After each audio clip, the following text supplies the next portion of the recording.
waiting for Ryan. Hi What's up? Hey, hey, Ryan, halo, halo, what's halo. up, dude? Halo.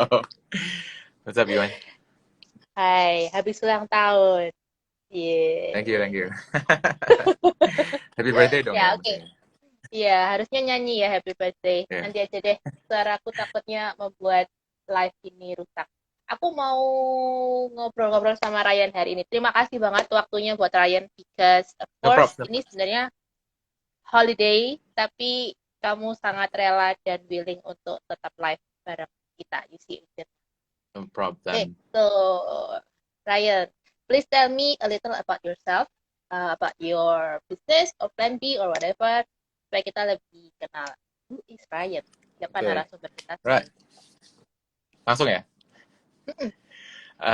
Nama saya Ryan. Wah, itu ada beberapa mahasiswa yang sudah. Oke, again, bakal ngomong Indo kan, ya udah nama aku Ryan. Terus aku ini punya startup business that I started with my team, namanya Plan B. Benarnya nama company Out8, but the app itself is called Plan B. Kemudian Plan B ini juga habis gini bakalan relaunching. It's going to be on May 11th. Okay, so wait for it. Ntar bakal tiap kali bakal tipis-tipis, apa namanya? Advertisement. Promo. It's um, okay. Profesiku sekarang sebenarnya jadi professional skill facilitator di Apple Developer Academy. Tugasku di situ basically just to manage, make sure that everyone is okay with business processes, business skills lah basically. Terus dan karena WFH ini jadinya kayak I have to really lead everyone remotely gitu, terutama di Plan B karena di Plan B sendiri my job description, job title itu sebenarnya directornya. So technically I have to really manage everyone gitu. Gitu sih. Terus apa lagi? Oh, Asalnya dari UC. S1, Dari S2 S2 UC. UC. S1 S2 UC. So loyal to UC. Okay. Iya, I Yeah, know, I that's know. amazing sih. Jadi kamu sekarang sebenarnya menjalani dua profesi ya. Yang pertama sebagai director dari Out8 or Plan B. Mm-mm. Terus yang kedua sebagai fasilitator di Apple Academy. Apple Right. Academy jalan nggak sih? Jalan dong. Oh jalan Ja- ya. Jalan dong. Itu Oke, ada oke. beberapa orang dari Apple tuh datang. Oh ya, oke. So itu basically jadi hari ini promonya ada dua, UCA Journey sama uh, Apple Academy and Plan B. Iya, betul, betul. Iya. Betul. Oke, Ryan, thanks. Jadi itu narasumber kita hari ini. Nah, karena tadi dia juga sempat bilang bahwa dengan kondisi WFH sekarang ini, basically membuat dia jadi banyak managing orang atau melakukan kegiatan leadership remotely, jadi jarak jauh kayak gitu. Nah, Mm. eh gini deh, yang namanya kepemimpinan aja, leadership aja, kalau nggak yang remote gitu ya, yang live aja itu udah lumayan ribet gitu ya. Tapi apalagi remotely. Nah, bisa nggak kamu ceritain sebenarnya selama kondisi WFH ini pengalaman-pengalaman atau kendala-kendala apa yang kamu alami as a leader? Kalau problemnya, honestly, kamu bayangin ya. Jadi sebelumnya kan kalau misalnya aku manage mereka itu kan memang kalau setelah kan kita lulusannya Apple nih ceritanya. Jadi final challenge kemudian kita bikin aplikasi buat startup kan. Oh, hai Ferdi. Jadi waktu startup itu setelah kita selesai, terus kan kita juga memang ketemunya ya basically ada mingguan, rapat mingguan, tapi offline gitu. Kita Hmm. ketemu and then yang namanya komunikasi itu kan gampang gitu. Komunikasi tinggal ngomong langsung di depannya Hmm. orangnya, tahu gimana dia ekspresi mukanya gimana, kalau lagi marah, Hmm. kalau lagi apa kan kelihatan gitu. Kalau sekarang kan kita mau nggak mau juga harus online, harus lewat WhatsApp lah apa, dan itu jadi problem sih gitu. Dan terutama um, apalagi kalau sekarang kita di sini ini kan kerja dari rumah, dan di rumah Hmm. otomatis if you have a family gitu, so distraction is everywhere gitu loh. Dan jam kerjanya kan juga beda-beda toh. Jadi tiap kita ada yang kerja mungkin dia bangunnya jam 10, ada yang bangun jam 6, ada yang bangun jam 4. Lebih susahnya itu memang nyari waktu yang tepat, waktu bareng-bareng di mana kita bisa kerja bareng gitu. Itu susah banget. Ah. Dan mungkin bahkan kalau setelah dari experience nanti mungkin aku mau cerita dikit, itu sebenarnya kita nggak perlu punya yang namanya synchronous working gitu. Jadi apa itu benar sekarang susah lihat. Iya betul ya. Jadi susah dan synchronous working itu susah apalagi, dan akhirnya kita sekarang nyobain namanya asynchronous working, di mana um, kita mikirnya as long as the result is there, that's what matters gitu. Gak usah mikirin prosesnya, mikir resultnya aja. Dan ada tips-tips buat dari saya nanti sih, ada caranya sih yang I think Oke. I think it works gitu. Cuma mostly memang distractionnya di rumah. Bayangin aku punya baby kan, jadi kalau dia masuk ke sini gitu lagi, well, bayangin baby masuk gitu and then like daddy, so like that. Okay, like, you know, well hopefully everyone understands though. Terus kemudian trust issues juga. Trust issues-nya itu di sini, jadi bayangin aja kayak kita udah biasanya ketemu sama mereka, and then kita tahu kerjanya mereka gimana. Terus misalnya nih ada tim member yang kerjanya biasanya kurang gitu. Apalagi sekarang kayak kamu bakal kepikiran banget gitu. Like kamu bakal skeptical as all the time. Itu aku sempat juga ngerasain sih. Walaupun memang ya namanya tim member kan, aku juga milih juga mereka semua bagus-bagus. Still there's still trust issues. Masih ada. Masih ada beberapa. So, thankfully enggak yang terlalu nemen gitu sih. So far sih itu Oh, potential problemnya sih. Nanti kalau kepikiran tambahin lagi. oke. Ya sih. I mean, I know you.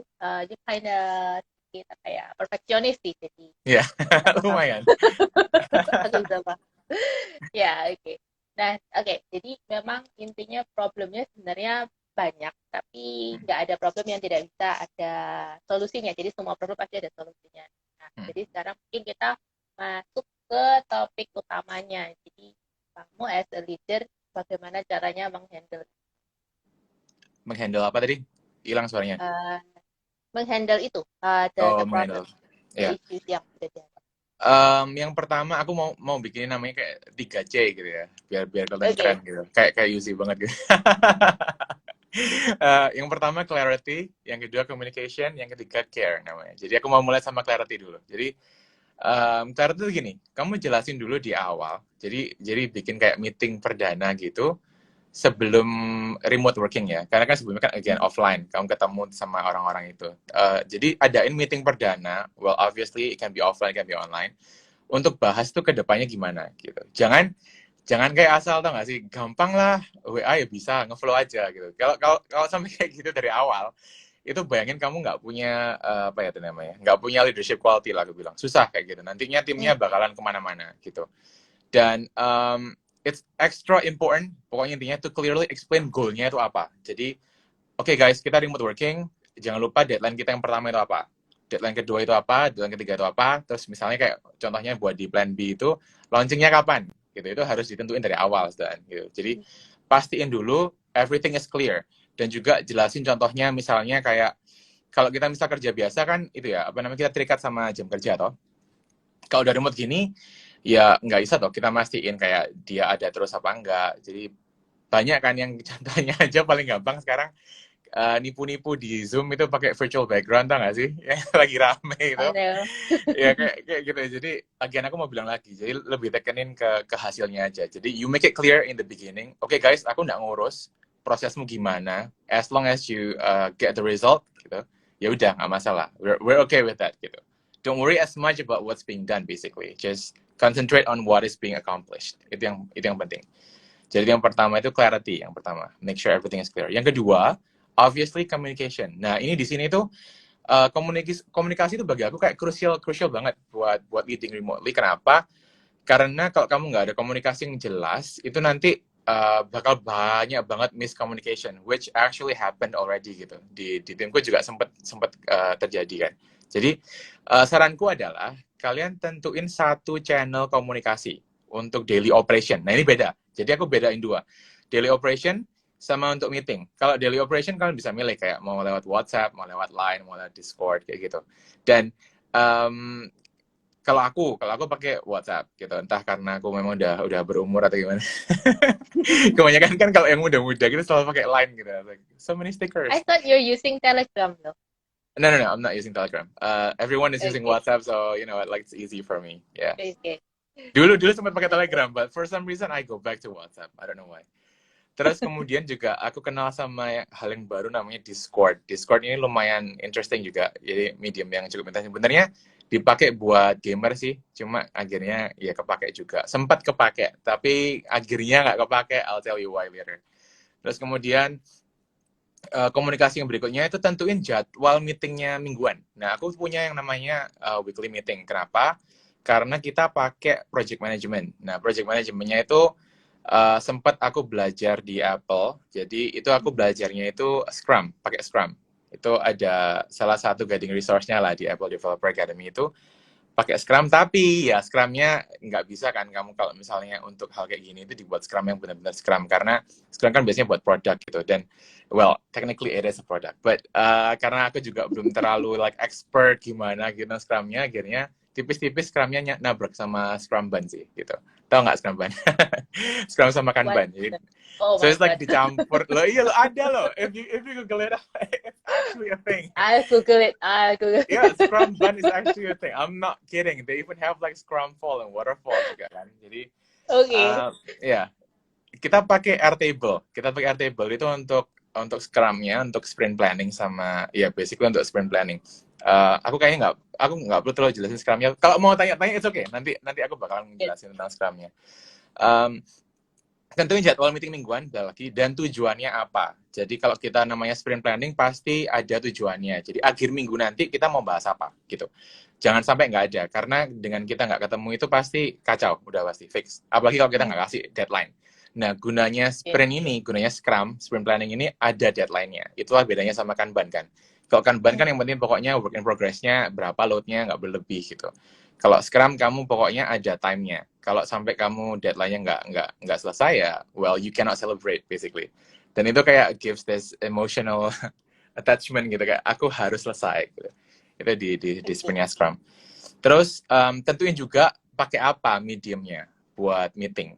Karena ada kelebihannya masing-masing. Contohnya kalau pakai, aku sih pakai Zoom sekarang. Dulu sempat pakai Discord. Terus kemudian Discord itu kayak nggak bisa annotate kan, nggak bisa annotate. Jadi kita pakai Zoom, di mana Zoom itu kita lebih untuk video lebih oke lah, aku bilang. Walaupun memang bandwidth-nya lebih gede. Cuma aku sama timku Plan B pakai Zoom.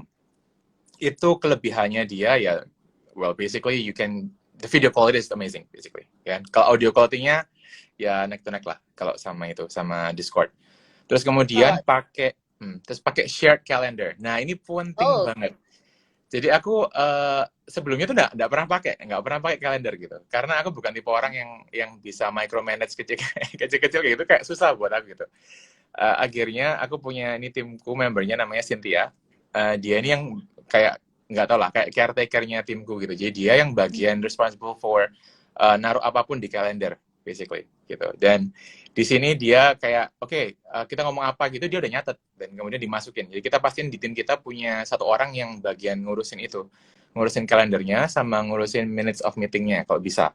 Jadi nggak akan kelewatan apapun. Karena contohnya kayak aku gini, again I said aku nggak terlalu bisa micromanaging. Dan waktu aku ngomong, misalnya aku kayak punya ide gitu, ideasi, like I have a lot of ideas gitu. Jadi aku keluarin semua, terus lupa. jadi kalau sampai nggak di record atau kalau sampai nggak di note ya mateng kan gitu. Nah di Zoom tuh enaknya juga bisa record kan. Nah itu enaknya di situ. Jadi kalau kamu mau meetingnya di record, use Zoom, it's perfect gitu. Terus kemudian, bener banget ya Iker. Terus kemudian kalau kita offline, kalau misalnya kita punya jam kerja gitu, terus kemudian kita kan over communicate biasanya kan. Kalau over communicate itu nggak baik lah ini gitu. Kamu cerewet banget lah gitu kan. Terus very responsive itu kayak, tau nggak sih, apa-apa kamu ada apa, itu nggak bagus ya kalau misalnya kamu offline. Tapi kalau online, you have to do it gitu. It's a very good thing. Jadi please over communicate and please be very very responsive. Nggak ada masalah pun, contohnya ini, misalnya kayak aku tiap hari gitu di WhatsApp gitu kan, aku di tim Coad 8 di Plan B, aku selalu tanya gitu, nggak cuma aku sih, beberapa juga tanya, kecuali codernya ya. Jadi coder ini nggak tahu kenapa selalu diem aja orangnya. Jadi kalau aku langsung kayak, hey what's up guys, gitu, ada apa hari ini, walaupun nggak ada masalah, walaupun mungkin nggak terlalu yang kamu butuh ada apa hari itu gitu, just to say hi, just to make sure that you're still alive basically. show them that you care about them. Dan pertanyaan kalian kayak omongan kalian tuh jangan yang terlalu berat-berat tiap hari gitu, tau gak sih? Kebanyakan orang itu kalau sudah kerja, udah punya deadline, apalagi deadline gue ini kurang 4 hari kan ya. Oke. Kayaknya reminder to the team. Ada timnya nggak di sini? Nggak tahu. Jadi but they know that I'm here. So, yeah, see, over communicate. They know that I'm here. Jadi sampai lupa kan aku mau ngomong apa. Jadi kalau di WhatsApp ya, kamu tuh pastiin kalau ngomong sama mereka itu jangan langsung ngomong tentang kerjaan.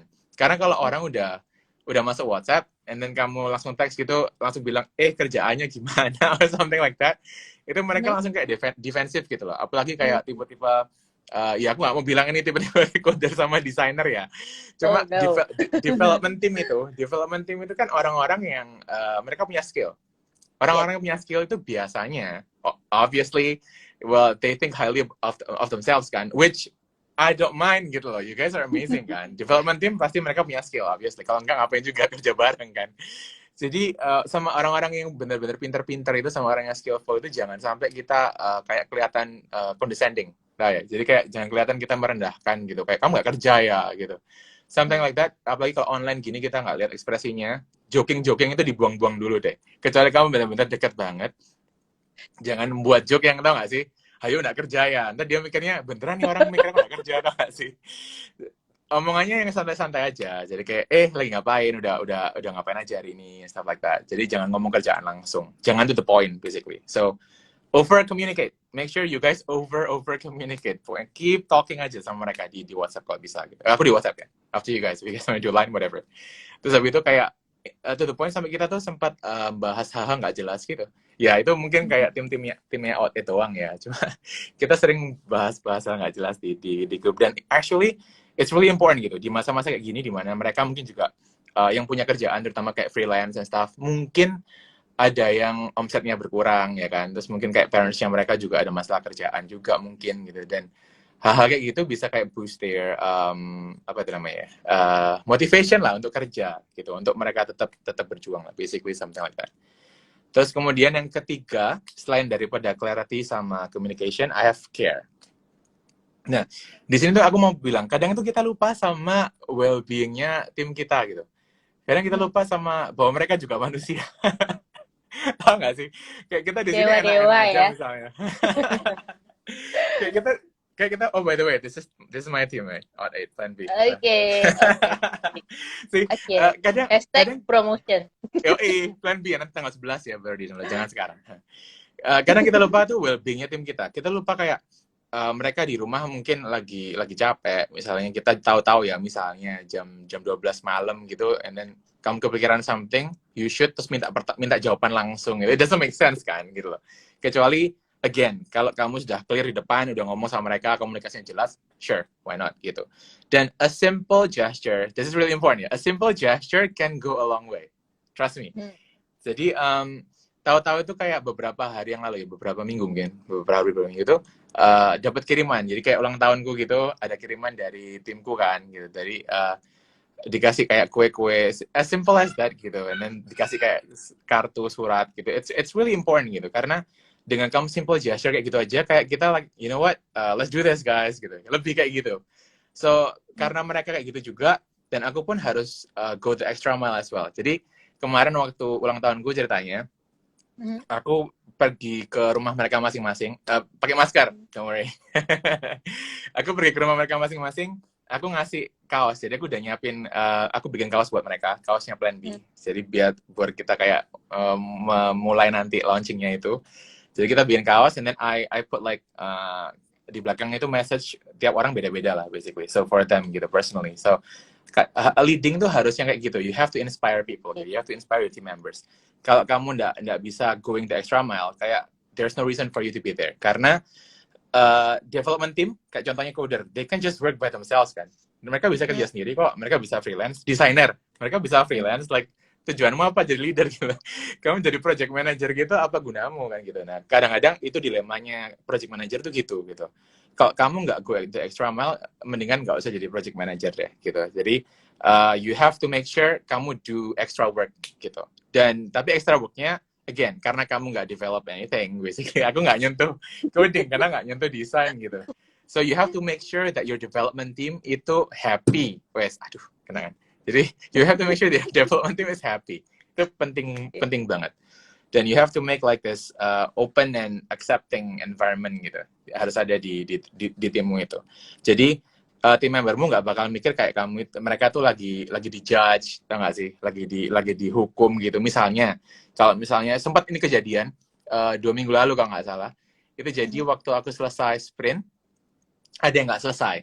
Nah, nggak selesai ini itu jangan sampai kayak kamu, wah kamu ya gara-gara kamu kita nggak selesai sprintnya. Jangan sampai kayak kita discourage mereka gitu loh. Semakin kita discourage mereka di masa-masa yang kayak sekarang ini, like itu malah jadi mental gitu loh. Mereka malah jadi kayak, you know what, screw this, I won't do it gitu. So be careful.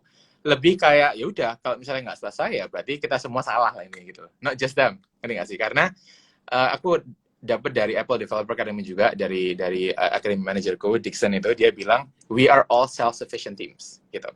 Jadi kita di sini adalah a self-sufficient team. Kalau salah bareng, kalau sukses bareng. Jangan sampai kita nyalain salah satu anggota gitu. Itu yang paling penting gitu. So, well, basically ya, jadi ada clarity, communication, sama care. Paling nanti aku jelasin dikit project manajemennya gimana sih. Tapi nanti aja. Oke. Lanjut. Oke. Jadi buat yang mau tanya, silakan ya. Jadi maksudnya gini, leadership yang remote seperti ini, sebenarnya ini bukan hal yang baru. It's actually sesuatu yang udah banyak orang lakukan. Apalagi kalau kamu di Jakarta, itu most likely kerjanya kayak gini sih sebenarnya.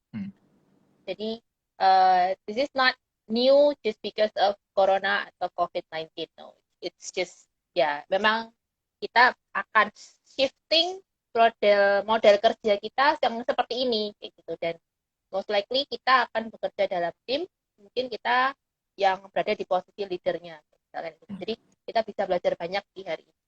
Nah, jadi yang menarik yang udah sangat jelas, jadi tipsnya yang dari remote leadership menurut Ryan adalah clarity, communication, and care. Kayak gitu. Oke. Nah, ini yang menarik nih yang waktu communication. Kan tadi kamu bilang over communicate gitu kan. Nah, kadang tuh kalau di WA over communicate-nya banget kan, tuh yang jokes yang receh-receh kan keluar semua tuh. Sampai akhirnya tuh yang instruksi penting atau file penting it's like I don't know, pokoknya udah di atas sudah kayak kita bingung gitu. Dan honestly kalau kayak aku sendiri kerja gitu, aku bisa punya beberapa grup.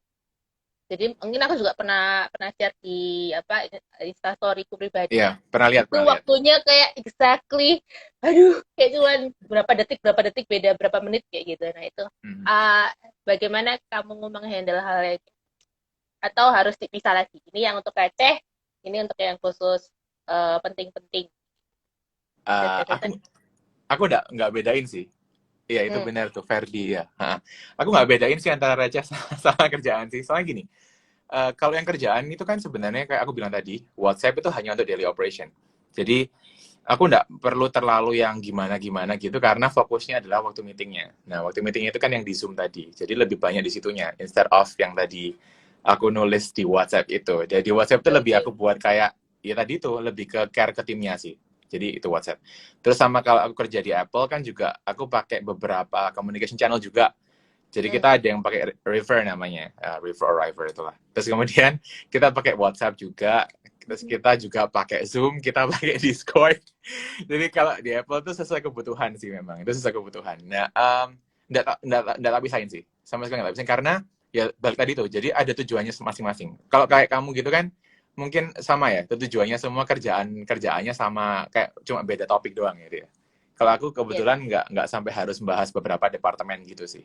Jadi, tapi aku tahu bahwa coderku ini 3 orang punya timnya sendiri, punya grupnya sendiri. Mereka pernah bilang, jadi kalau mereka membahas kerjaan yang tentang coding, udah mereka ngurus sendiri. Terus kalau yang membahas desain, mereka ngurus sendiri. Karena dari awal kita udah nentuin bahwa ada yang namanya Head of Technology sama Head of Design.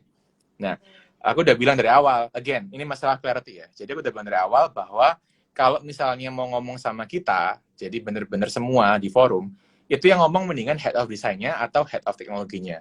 Jadi jangan sampai nanti di sana ricuhnya gara-gara yang lainnya ngomong juga beda decision semua akhirnya. Jadi harus punya satu decision dulu. Nanti yang bagian masalah ngomong ya Head of Tech sama Head of Design. Itu yang ngobrolin bertiga sama aku di grup itu. Lebih kayak gitu sih. Tapi mereka punya grupnya sendiri-sendiri, I know. I understand that. Ya, oke. Ya. Oke. Yang kayaknya paling banyak butuh tools itu adalah tentang communication sama project management. So, Ya, tadi aku udah dengar kalau communication ada WA, ada Zoom, right? Terus ya. kalau project management ada Scrum, Scrumban. Slack itu kepake nggak sih Slack itu? Aku enggak sih, aku enggak Oh pakai nggak sih. ya? Aku pakai Oke. Airtable by the way. Airtable sudah cukup sih for me. It's enough. iPad atau iPhone only Uh, or no, I'm using MacBook. Apple dong. oh, again, hashtag promotion. Apple Developer Academy. Ya, aku Oke. pakai Mac sih. Nggak, mungkin bisa lebih sekarang share lebih dalam soal tools-toolsnya itu aja sih. Jadi kalau kayak Oke, WA kan kita udah familiar banget, Zoom kita juga lumayan familiar, tapi yang ke project management kayaknya ini. ya oke. Jadi ini gimana ya? Nggak enak ya kalau nggak nunjukin gitu loh. Kayak ngerti nggak sih? Airtable tuh Bisa di gimana? bisa Serius ditunjukin mau kayak nggak? gitu? Iya, Mau iya, iya, diliatin iya. di, mau diliatin di MacBook gitu. Ya wes, Bu oke. Maurin aja kapan hari kayak BMC-nya literally di shown gitu.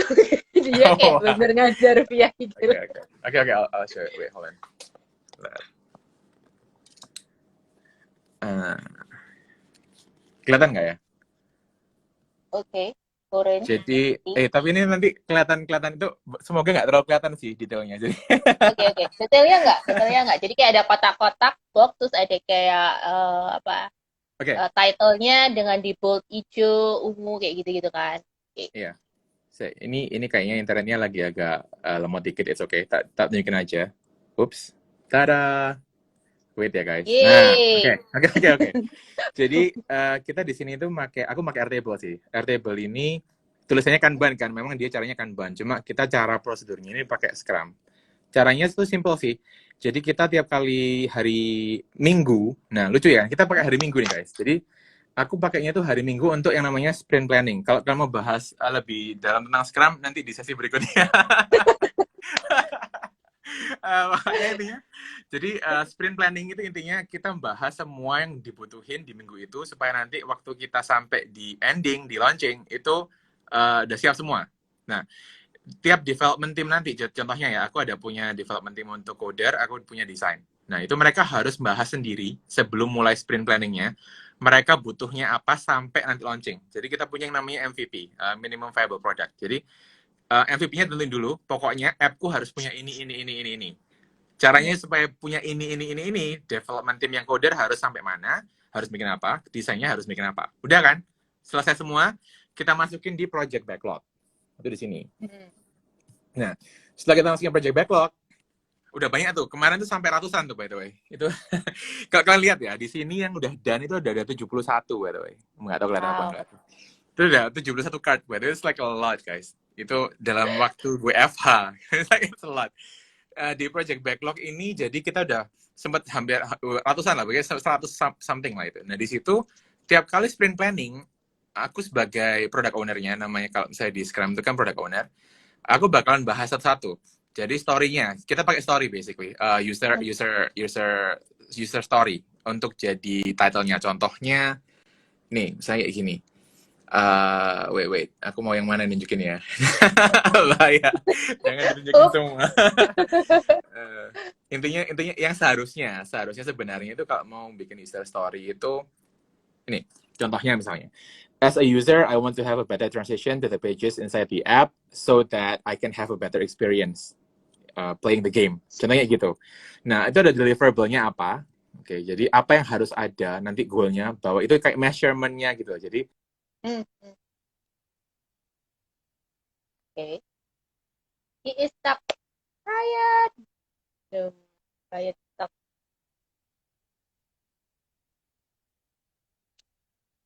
terus yang di-assign itu kebetulan kita setim ada 7 orang. Jadi Kevin Josal ini codernya gitu. Ya udah kita kasih Josal. Itu semuanya by the way rembukan ya. Jadi nggak kita asal apa namanya dia? Asal milih gitu nggak. Jadi kita ngomongin dulu. Yang penting pokoknya again kita ini kan self-sufficient team. Jadi misalnya Kevin Josal bilang, aku aja yang ngambil. Oke, sure. Yang lain juga udah approve, oke, sure. Nah, kita kemudian bahas size-nya. Size itu bukan masalah hari sebenarnya. Size itu kayak small, medium, or large gitu. tujuannya adalah dengan kita punya size nanti ini yang small, medium, large itu, atau kita pakainya di sini angka sih, itu Yanuar yang ngajarin by the way, orang Apple Developer Academy. 1, 3, sama 5. Itu kalau kamu 5 berarti udah selesai, buddy. Satu sprint kan aku cuma seminggu. Basically 5 working days gitu. 5 itu berarti benar-benar besar banget, nggak mungkin selesai dalam 2 hari, 3 hari gitu. Jadi basically kamu cuma mau bilang bahwa di sprint ini, di 1 minggu ini, di sprint yang ini, aku cuma bisa ngerjain 1 kartu tok. 1 story aja. Udah, that's it. Aku nggak bisa ngerjain yang lain. Kalau kamu bilang 3, masih bisa nambah 1 lagi mungkin. Kayak gitu. Jadi, story-nya kelihatan besar nggaknya dari situ. Tujuannya cuma buat itu. Nah, terus kemudian setelah kita udah nentuin semua di sini, project backlog-nya, berapa size-nya, siapa aja yang kira-kira responsible for it, terus kita masukin ke to-do. Nah, di to-do ini, itu jangan semua dimasukin asal-asalan juga, gitu.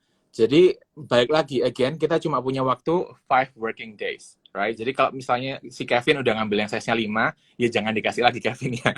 Itu kayaknya nggak make sense gitu loh, karena sprint-nya cuma seminggu. Kecuali kalau mau sprint-nya ini untuk 2 minggu, well, up to you, gitu. Karena ini sprint-nya seminggu, aku minta pokoknya maksimal, you guys, paling nggak 6 lah, itu udah mentok. Jadi 3 sama 3, itu udah mentok. Nah, biasanya kalau dari experience kita, itu tiap minggu itu, minggu pertama kita sampai itu size-nya sampai 39 gitu. Karena tiap orang kan bisa ngambil beberapa, tiap orang bisa ngambil kayak 6, 5 gitu kan. Ini ada salah satu fasilitatornya Apple, guys. Ada Kuku di sini. Aku jelasin kerampan dong. Ya, jadi setelah kita udah ngambil size yang tadi lengkap semua ini, misalnya nih dari codernya ngambil berapa? Jadi Ivan, misalnya Ivan ngambil 6 size. Habis itu Kevin ngambil 6 size. Si Poro, Sandi itu ngambil 6 size. Aku juga bisnis ngambil 6 size. Lengkap semua. Kita hitung kan, misalnya, oke, display ini 30 nih ternyata. Size-nya 30. Nggak ngerti maksudnya apa itu. Karena minggu pertama, kamu nggak akan ngerti maksudnya apa. Maksudnya angka itu apa, ngerti. Tapi setelah kalian berminggu-minggu seperti itu, akhirnya ketemu bahwa sebenarnya tujuannya itu supaya bisa ngeliat burnout-nya. Jadi, seberapa kapasitasmu itu berapa? Contohnya kalau di Kanban itu kan ada kayak work in progress tuh, WIP-nya kan. Jadi kalau misalnya kita tiap minggu itu sekitar rata-rata 35, 36, 35, 36. Terus tahu-tahu waktu tujumu yang hari ini misalnya, yang sprint berikutnya ini ternyata sampai 50 gitu. Karena kamu mau mencoba gitu. It's okay, tapi ekspektasimu jangan tinggi-tinggi gitu. Karena kita yakin nggak bakal selesai. Gitu. Kecuali bener-bener everything is urgent and you have to do it, ya kamu berarti bakal lebih komitmen untuk ngelakuin itu kan, gitu. Nah, kebanyakan orang itu yang aku lihat ya, dari kayak anak-anak mentiku juga di Apple Developer Academy itu, mereka kebingungan gitu, kayak to do progress in review, dan itu maksudnya apa, itu kayak mereka bingung juga gitu. Akhirnya aku juga sempat diajarin again sama Januari itu kan, sama anak-anak di Apple juga. So basically to do ini setelah kamu rampungin di sprint planning, udah kan selesai. Yaudah, semua orang siap ya kerja selama seminggu, 5 working days, that's it. Oke. Setiap kali kamu mau mengerjakan itu, contohnya, misalnya yang ini, yang si AV Engineer ini, dia mau kayak punya story for final audio file sama BGM-nya. Ricky, by the way, namanya dia. Nah, itu, dia mau kerja nih. Misalnya sekarang jam 10 malam. Sure, kamu mau kerja. Up to you. Kita nggak ngurusin waktumu kan, gitu. Terserah kalian. Prosesnya bebas. Yang penting result-nya. Itu langsung kamu harus masukin ke in progress. Kayak gini. Nah, udah. Masuk kan? Masuk, tapi misalnya hari itu nggak selesai. Ternyata ya belum selesai, ya udah jangan ditaruh sini, balikin lagi aja ke to-do, that's fine gitu, ngerti nggak semuanya? Pokoknya selama itu belum selesai, jangan dimasukin, jangan dicantolin terus di progress gitu. Nanti takutnya soalnya bingung gitu, nanti kami bingung. Terus kemudian kalau misalnya udah selesai nih in progressnya, jangan dibiarin di in progress guys, itu kayak bingungin orang. Kamu bayangin kalau misalnya kita lagi maunya sprint review, bayangin ya, kita udah seminggu kerja ini, kita mau sprint review, aku seminggu hari Jumat kan. Hari Kamisnya misalnya, itu hari Jumat sore sebelum kita mulai, kita biasanya Jumat jam 8 itu untuk sprint review-nya. Jumat jam 7 tak lihat kok masih tuduh semua, masih in progress semua. Itu kan stres ya, gila berarti nggak selesai semua gitu. Jangan sampai kalian membuat product owner-nya stres guys, oke? Jadi pastiin kalian misalnya kalau udah selesai ya masukin in review di sini gitu maksudnya. Jadi tambahkin dulu ya guys, aku takut ntar ini soalnya kan collaborate. Jadi masukin in review. In review tujuannya apa? Jadi kalau misalnya aku bedanya sama anak-anak yang lain di Apple tuh, sebenarnya sekarang juga sama sih. Kita review dulu. Jadi jangan sampai kamu masukin done tanpa yang lain tahu. Kalau kita maunya kayak gitu. Contohnya nih, udah selesai semua kan di in review 35 size tadi itu, kita bahas satu-satu. Jadi yang responsible for it. For example, yang ini ada coder. dia bilang in review nih, I want to have an option to enable disabled BGM, SFX, oke. Udah in review, nanti hari Jumat, basically besok kan, aku bakal bahas sama mereka, sama semua, tapi Poro, sorry, namanya Sandi, tapi panggilannya Poro. Jadi Poro ini bakalan dia mulai pembicaraan. Oke guys, jadi tak tunjukin ya, jadi kita biasanya pakai Zoom. Di Zoom ini nanti dia bakal screen sharing, dan kita juga bisa annotate di sana kan, jadi enak banget, kita bisa remote control punya dia juga, which is amazing. Jadi nanti dia tunjukin semuanya, udah selesai kan? Udah selesai. Oke, resultnya jadi sip, good. Kita masukin, terus kemudian kita masukin di done, selesai, gitu.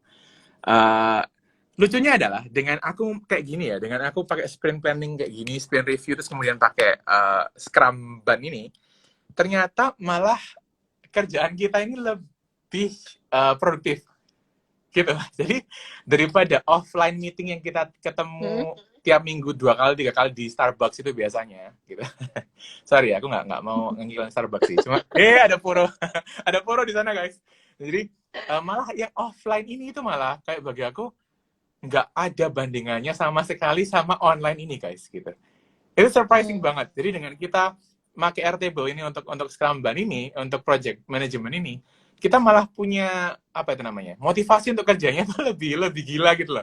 Bayangin ya, tiap besok kan Jumat ini udah sprint review nih. Aku bakal keinget terus di kepala aku gitu. Besok ini aku harus selesaiin apa itu harus tahu gitu. Aku harus ngeliat di to-do apa aja dari kemarin, apa aja di in progress, harus selesai besok. Nah itu. Jadi tujuannya itu kayak ada sense of urgency. Itu penting banget. Jadi kalau kamu kerja online, nggak ada sense of urgency-nya. Aku sempat sebelum pakai ini, sama anak-anak juga nih, sama anak-anak Plan B, kita nggak pakai Airtable awalnya. Kita nggak tahu, karena aku juga masih belum belajar waktu itu. Waktu pertama kali WFH ini, kita pokoknya WA, WhatsApp, udah ngobrolin aja ntar maunya apa. Terus kita sampai pakai notes-nya itu di collaborate juga. Jadi mereka bisa saling edit di situ gitu. Ada semua di situ. It didn't work gitu. Makanya kayak nggak ada sense of urgency-nya, nggak ada yang selesai. Ada mungkin yang selesai, tapi juga kita nggak pernah nentuin jadwal meetingnya kapan.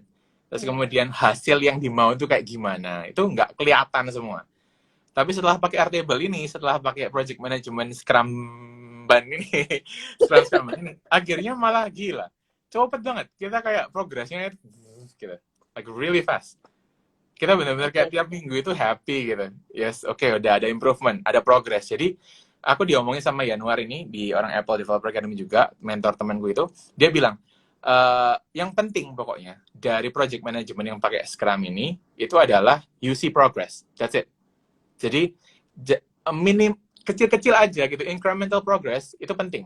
Bayangin 0 sampai 100 ya, terus kemudian kamu kemana-mana gitu, akhirnya cuma sampai 20 doang gitu, 20%.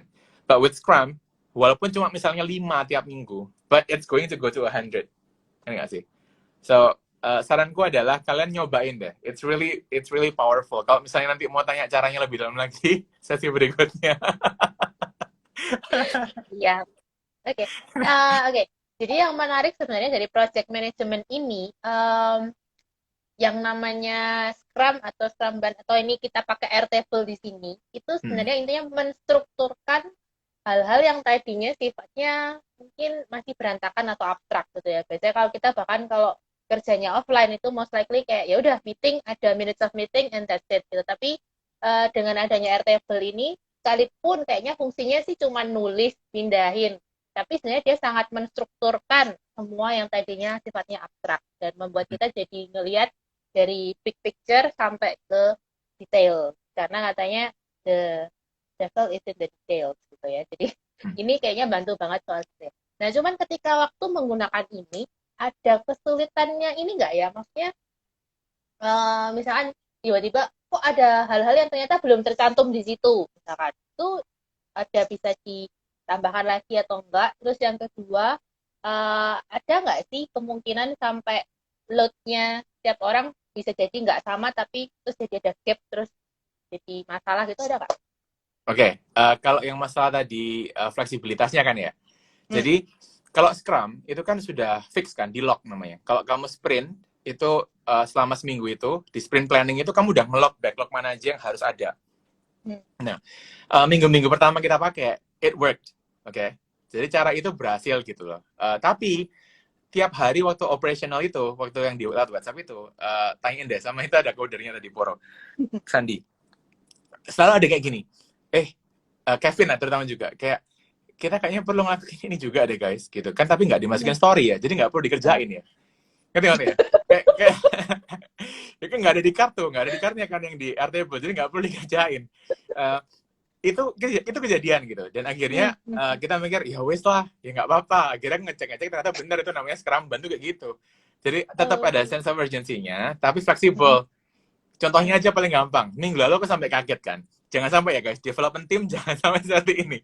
Jadi minggu lalu itu si Poro itu dia nambahin sesuatu di to-do-nya tambahin gitu, di backlog to-do-nya tambahin, terus udah masukin review nih, waktu kita lagi sprint review aku ngeliat, ngitung, kok lebih besar ya size-nya ya, terus habis itu kok ada story aku nggak tahu, kayak ini nggak masuk akal, aku nggak pernah tahu gitu. Ternyata ditambahin waktu di tengah-tengah sprint. Nah kalau misalnya Scrum Ban it's okay, kita nggak masalah kayak gitu, yang penting komunikasinya, oke? Jadi jadi misalnya nih kayak codernya dia ngomong aku mau nambahin ini nih di to do nih, nggak apa-apa ya, it's okay, tak approve aja selama memang size-nya kamu merasa kamu bisa gitu, nggak masalah. Jadi kalau mau nambah, mau nambah silahkan, go ahead. Nah yang jadi masalah kadang-kadang bukan itunya sih Wan, sebenarnya yang jadi masalah itu um, ada task, jadi ada di sini di card ini yang merupakan prerequisite dari card lain, ngerti ya? Okay. Jadi contohnya kayak yang untuk ini minggu ini kan kita harus ada test flight-nya dulu. Nah, itu bahasanya termnya lumayan anu lah. Jadi untuk app-nya itu ada kayak testingnya dulu, baru kemudian ya obviously setelah ada medium untuk testing baru kamu bisa testing lah gitu. Nah, sampai di tengahnya sprint itu baru jadi gitu tempat testingnya. Jadi bayangin itu kayak workload-nya buat yang lain-lain itu nanti besok ini waktu review. Aku nggak tahu besok nggak mungkin selesai sih. Maaf ya guys, itu yang Poro dan kawan-kawan yang ada di sini. Nah, kayaknya nggak mungkin selesai sih. Jadi pastiin yang ada prerequisite kayak gitu itu jangan dimasukin di sprint yang sama gitu. Kalau enggak, ntar tunggu-tungguan. Guys, pasti. Jadi bayangin dia butuh kerjanya misalnya size-nya 3, ternyata dia kerjanya di akhir-akhir sprint. Kasian yang menunggu gitu. Jadi pasti ini yang teks-teks yang ada prerequisite tadi itu nyantol-nyantol itu jangan di sprint yang sama. Pecah-pecah aja ke sprint berikutnya gitu. Itu yang pertama. Terus tadi yang kamu tadi pertanyaan kedua apa tadi? Iya, jadi kalau misalkan tiba-tiba jadi ada tambahan seperti itu tadi misalkan, nah itu kan load-nya terus tiba-tiba jadi naik lagi kan, Ya, yang ya. tadinya cuma bisa selesai 5 hari terus jadi banyak. Nah, Hmm. ada nggak akhirnya terus jadi ternyata satu orang atau dua orang ini load-nya lebih gede banget dibanding yang lain, jadi kayak ada gap load kerja Ada si Sandi tuh. gitu. Makanya tuh dia ketawa doang ya, ketawa si kecil. Poro si Poro itu selalu kayak apa, size-nya dia yang paling besar gitu ya, ambil aja dah gitu. Gini ya, kalau kita sih, aku saranku sih gini, kalau di timku kita harus sama-sama ngerti bahwa if you guys are taking the story, kalau kalian memang benar-benar mau ngambil story-nya, ya you guys have to be held accountable, ngerti ya? So you have to be responsible gitu, dan juga kita ini fair-fair aja tipenya. Jadi kita bertujuh itu pokoknya you take the story, well as long as it's done ya nggak apa-apa, ngerti? Jadi nggak ada yang namanya iri-irian gitu. Sempet sih kita pernah joking, oke lah, I understand. Kita sempet guyonan sih ngomong. Jadi guyonannya gini, dia cuma punya 3, aku udah ada 7, tambahin lah dia. Ada, kayak gitu ada. Cuma it's just a joke gitu, it's just a joke. Jadi again, yang difokusin sama temanku bilang itu bahwa we are self-sufficient team. Jadi timnya ini self-sufficient. Jangan sampai ada yang namanya iri-irian kayak tadi itu gitu. Karena kalau sampai ada yang iri kayak gitu, that means ya kamu berarti kerjanya juga nggak oke gitu, nggak bagus untuk tim. You're very toxic, so might as well you go. just leave the team gitu. Karena memang ngumpulin tim kayak gini kan susah gitu. Like especially when you're the leader gitu. Gampangnya gini deh. Aku mau bahas something yang mungkin agak out ya. Cuma gini. As a leader itu yang susahnya gini. Apalagi leader dengan backgroundku yang well, aku memang backgroundnya IT. Cuma kan nggak coding gitu kan sekarang. Cuma yang susah adalah bahwa aku sebagai leader ini manage orang-orang yang aku sudah bilang dari awal tadi ya, mungkin yang belum orang-orang ini udah datang gitu. Jadi memanage orang-orang yang skillful banget gitu. So like I have to show them I can contribute to the team as well. Aku harus bisa nunjukin mereka bahwa aku ini bisa contribute ke tim gitu, ke projectnya ini tadi. Kalau sampai aku yang dari backgroundnya bisnis ini cuma asal ngomong aja gitu, nggak mikir gitu lah nggak sih? Bayangin ya, aku pernah lihat kayak tim itu, jadi dia tuh yang tim coder itu sama tim bisnisnya, kayak project manajernya itu kayak emosian terus gitu loh. Tahu nggak sih kalian kayak orang-orang IT itu kenapa selalu orang IT kalau Stres di tahu. perusahaan itu kan kayak kelihatan sedih terus kan ya. Mereka tuh mukanya kayak muka-muka jutek terus gitu. Kalau ditanyain gitu, printerku benerin dong. Tahu nggak sih? Emang itu kerjaan gue gitu. Kayak gitu kan. Jadi kayak Hai Dan. Iya, oke, bantangin. So, jadi gitu. Pastiin kalian kalau orang bisnis ya, itu again, aku udah ngomong sama Krisna Mbak itu tadi juga di sini. Um, you go the extra mile itu penting banget. Kamu nggak ada skill coding, kamu nggak ada skill design gitu. Aku tahu tadi aku udah bilang bahwa you have to make them happy, you have to make sure that you facilitate them really well. Tapi nggak cuma itu juga gitu. Kamu harus jadi role modelnya mereka. Itu yang susah. Jadi waktu kamu kerjanya itu lebih keras dari mereka yang sebenarnya lebih pintar dari kalian, ya kan? Kan mereka lebih pintar dari kalian. Fair-fairan aja. Aku sama coderku ya jelas pintaran mereka. Aku sama desainer ya lebih jelas pintaran mereka. Cuma you have to show them bahwa your heart is in it gitu. Jadi kamu benar-benar kalau kerja itu tunjukin ke mereka bahwa you have done your work well gitu. Contohnya kayak misalnya aku tujuanku sekarang kan misiku di sini, kalau di bukan misi sih, job descriptionku adalah sebagai business personnya di Outlet Plan B ini, nyari story, nyari voice actor, nyari story writer maksudnya, sama nyari voice actor, sama ngurusin perincilan-perincilannya lah, kayak misalnya copywriting lah and stuff like that gitu. Pastiin aja you show them that you've done your work gitu. Jangan sampai kamu nggak ngerjain punyamu gitu. Oke, udah kamu ini sebenarnya nggak sepintar mereka. Udah gitu kamu cuma asal nyuruh, nggak kerja, itu wah, itu like that's really bad gitu. Itu benar-benar jelek sih itu. Jadi show them that you are a true leader gitu. A true leader can really inspire people just by being a role model. Itu yang penting sih. Jadi kamu harus bisa jadi example-nya mereka. Walaupun memang ya again, you don't have maybe the skills gitu. Itu sih. Oke, interesting. Oke, so ini sebenarnya startup teknologi ya, masuk ke startup teknologi gitu ya. Nah, kalau misalkan model kerjanya kayak gini dan load-nya sebagian ada yang banyak, ada yang enggak. Itu cara memotivasi mereka in terms of compensation, how? Oke, kalau Atau ada cara lain? Itu ada cara lain. ini ya lucunya gini, aku cuma mau bilang aja apa namanya, timku ini the only surviving team, yay, startup Yeay. dari tahun lalu.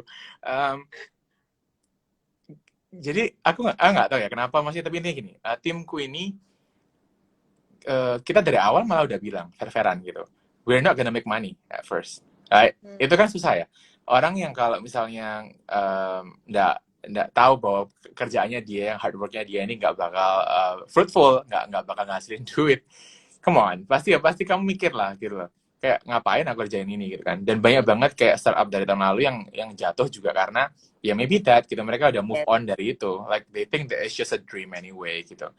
Dan barusan juga tadi aku sempat ngobrol sama beberapa orang bisnis juga, mereka sempat bilang, iya loh susah loh, karena bayangin aja kamu sudah startup, seneng, excited banget, kamu di Apple misalnya, difasilitasi, and then keluar, that's it, kamu nggak dapat apa-apa, but then you still have to work on it, gitu, like come on, who the hell in the right mind would do something like that, gitu kan. Jadi lebih, kalau aku sih caranya sih lebih to inspire them aja sih. Aku selalu ngajak ngomong mereka bahwa nggak selamanya kamu mungkin misalnya ya, nggak, ini this is not for everyone, okay? Startup is not for everyone. I'm just saying kayak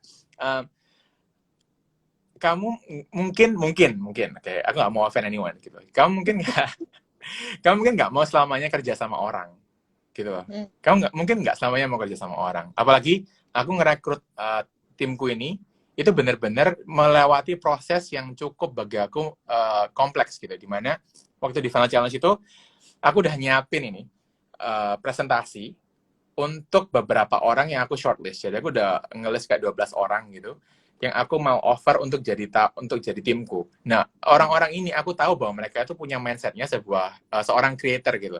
Seorang yang punya plan untuk membuat sesuatu, yang punya passion di situ. Jadi dari awal banget itu udah penting banget. Caramu untuk rekrut orang itu penting banget. Jangan rekrut sembarang orang, yang orang hanya ya well, again cuma untuk have fun atau untuk make money. Bayangin kalau kamu cuma untuk make money aja, nggak mungkin mau startup pasti. Tak jamin. Karena the first year you don't make money gitu, kecuali kamu dapat funding. Even funding pun kamu juga mungkin belum tentu kamu bayarin dirimu sendiri. Gitu. You never know gitu. Jadi awalnya penting banget. Jadi 7 orang ini, pertama 8 ya, tapi artinya jadi 7 orang ini tuh kita punya mindset yang sama, bahwa we want to create something, that's our passion gitu. Dari situ aja itu udah motivasi yang cukup sih, Wan. Jadi dari awal kita bikin timnya itu kita udah tahu bahwa kita expect everyone to have the same mindset gitu, bahwa kita mau create something dan kita tahu struggle-nya gimana, kita tahu susahnya startup tuh gimana gitu. Dan bahkan kita instead of making money, kita malah spending money gitu loh. Kita initial capital aja kita harus pooling money, tau gak sih? Jadi kita udah mikirin gitu, di strategize gimana caranya untuk selesai sampai launching kita butuh uang berapa. Itu udah kita atur gitu. Dan kita bener-bener dari koceknya kita sendiri, uang kita sendiri, yuk masukin dulu gitu. Wes. Jadi setelah launching kita dapat traction, baru kita udah mikirin nih, ntar ketemu sama investor, apa. Nah itu motivasinya itu sebenarnya bukan di compensation-nya, tapi motivasinya itu kayak lebih bayangin hasil usaha kita itu tadi, hasil usaha kita itu bakalan dilihat oleh banyak orang, gitu kan? Bayangin ya, kamu tuh punya aplikasi ini untuk orang-orang yang punya mindset yang sama lah, gitu. Kamu punya your baby gitu, aplikasimu ini dipakai oleh banyak orang dan dapat feedback dari orang banyak, like around the world gitu. It's like apa ya? Lebih kayak it makes you happy. Ya itu kamu gitu loh. You're a founder basically, something like that. Dan titik beratnya adalah motivasi awal. Itu yang paling penting. Kalau kamu dari awal udah salah milih tim, I don't think compensation pun, duit berapapun tetap nggak bakal bisa sih gitu. Oke, so I think pertanyaanku tadi mancing banget satu hal yang perlu ada dalam leadership. Yang pertama kali adalah recruitment atau finding people that actually having the same mindset, the same vision, and same level of commitment. Yeah, correct. Ya. Karena itu yang sebenarnya paling sulit, katanya lebih susah daripada cari jodoh. I don't know. Ya benar sih. Ya benar juga. Ya. Gitu ya. Jadi, oke, this is very interesting sih.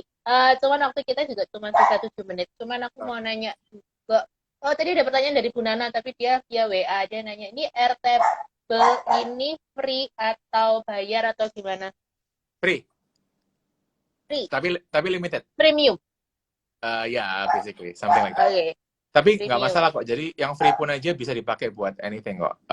As long as kamu cuma punya beberapa apa itu namanya, kayak page gitu. Nggak masalah sih.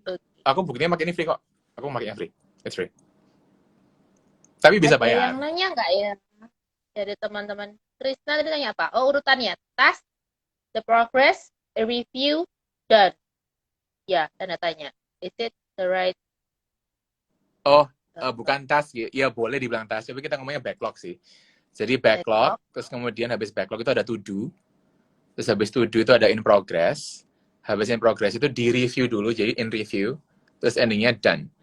Nah sebelum ke done itu, tadi balik lagi, in review-nya penting banget. In review-nya itu jadi tiap kali in review kita harus bahasnya sampai selesai. Itu yang lama biasanya di situ. 2 jaman paling kita ngomongin itu. 2 jam sendiri buat review. Ya, kalau untuk sprint planning biasa 1 jam. Jadi kita time box 1 jam gitu aja. Ya. Oke. Ada pertanyaan lagi nggak ya dari teman-teman? Ini ada Pak Andi Cang segala masuk. Hai Wih. Pak Andi. Hai Andi. Kenal dong. Okay. Hai Badai. Ada Badai. Daniel. Okay. So, buat wrap up aja deh. Do's and don'ts dari remote leadership. Do's and don'ts. Benernya udah banyak nggak sih tadi?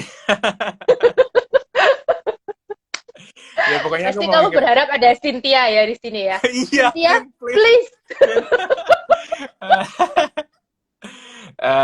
Do's and don'ts ya. Waduh. Atau yang don'ts-nya aja. Kalau down-nya sih lebih kayak apa ya? Intinya kamu tuh udah dikasih. Oke, ini sebagai leader ya. Oke. Yes. Jadi remote leadership down-nya itu I think like never underestimate your team. Itu sih kalau aku. Karena Poro masih di sini. Itu Sandi.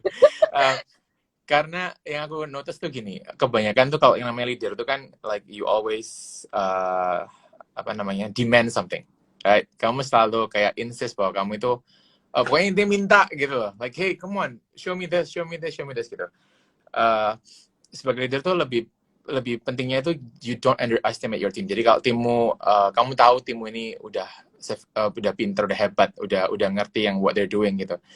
Jangan sampai just for a second gitu kamu doubting them gitu, like you hesitate gitu, kayak you doubt them and their work gitu. Jadi ini pasti bagus gitu, something like that. Itu bakalan ngerusak kayak kamu udah punya bonding yang selama ini kamu tabung gitu di offline punya gitu. Jadi di online ini semakin penting banget supaya kamu itu just never underestimate your team, karena ya tadi tuh we are self sufficient team. Pastiin mereka tahu bahwa mereka itu sangat berharga di timmu. Jadi mereka merasa bahwa they have contributions di timmu gitu. Well, which actually is true gitu kan. Nggak ada, mereka nggak jadi sih. Jadi ya itu sih. Lebih kayak don't underestimate your team. Never do that. If you show just a hint of it, kayak kok rasanya kurang ya, gitu kayak itu, wah itu udah kayak. Masa sih kamu bisa? Iya kayak Yakin? gitu, kayak gitu. Contoh paling gampang lah, kayak misalnya saya semua 10 mau ambil semua gitu. Kayak ada poros gitu. Sota. Kamu saya 10 Pak, yakin lo, kayak nggak mungkin lah, nggak bisa lah gitu kayak. Unless you're joking ya, tapi tetap janganlah. Refrain from doing something like that sih. Lebih kayak 10, ya udah selama kamu merasa bisa ya go ahead gitu. Yang penting kan kita selesai semua gitu. Ya udah, gitu sih. Do not underestimate Your team, even itu for paling... just a bit. Even for just no. Oke. Amazing. Terus oke, satu hal lagi. Hal yang paling kamu pelajari ketika kamu menjadi leader. Hal yang menurut kamu yang tadinya kayak gini, terus kamu karena harus jadi leader, kamu harus berubah banget. Itu apa? Komunikasi. Sebagai leader yang, tapi bukan yang tadi ya, beda. Jadi aku belajar gini, aku ngomong sama orang desainer, sama ngomong sama orang coder itu beda. Nah, jadi dulu tuh kan tak pukul rata. Namanya orang kan ya, kita belum pernah belajar kayak punya startup, punya bisnis apa, kita nggak tahu kan. Ngomong sama orang ya apa adanya. Itu adalah kita sebagai orang yang genuine gitu kan. Orang kan selalu bilang bahwa jadilah dirimu sendiri, kayak be yourself gitu, like it doesn't work, okay? Don't ever do that gitu. Sebagai orang bisnis, sebagai project manager, you have to make sure. Ya aku nggak mau bilang ini kamu jadi chameleon or anything gitu, nggak jadi bunglon guys. Bukan. Tapi kamu harus ngerti bahwa ngomong sama orang coder itu seninya beda sama kalau ngomong sama orang desainer gitu. Dan harus bisa nyatuin mereka. Karena gini, orang coder sama orang desainer nggak bakal bisa ketemu. Trust me, aku udah pengalaman, oke? Okay? Jadi orang desainer itu kan orang yang punya banyak kayak mimpi, like bukan mimpi ya, maksudnya punya banyak kayak ekspektasi yang tinggi gitu loh, yang indah, aesthetics. Well, coding, functionality. Ini dua susah. Berarti kurang 1 menit doang. Jadi aku cuma ngomongin aja. Aku belajar caranya komunikasi, bahwa komunikasinya beda antara kamu ke coder, ke desainer, dan nyatuin mereka. Itu cantik banget. Itu seninya ada buat bisnis, by the way. Oke. Yes, so basically untuk berikutnya nanti kita tetap bisa live lagi sama Ryan. Yeah. Entah mau belajar Scrum atau entah mau belajar khusus tentang komunikasi leadership. I think it's very important sih memang. Karena aku sendiri juga belajar, ternyata yang paling susah itu adalah menempatkan diri kita di posisinya orang lain dan berkomunikasi dengan gayanya mereka. I think that's the most important. Oke, thank you Ryan. It's a very productive afternoon buat aku. Thank you. It's been fun. Jadi kita akan ngobrol lagi next time. Thank you guys for joining us. Bye.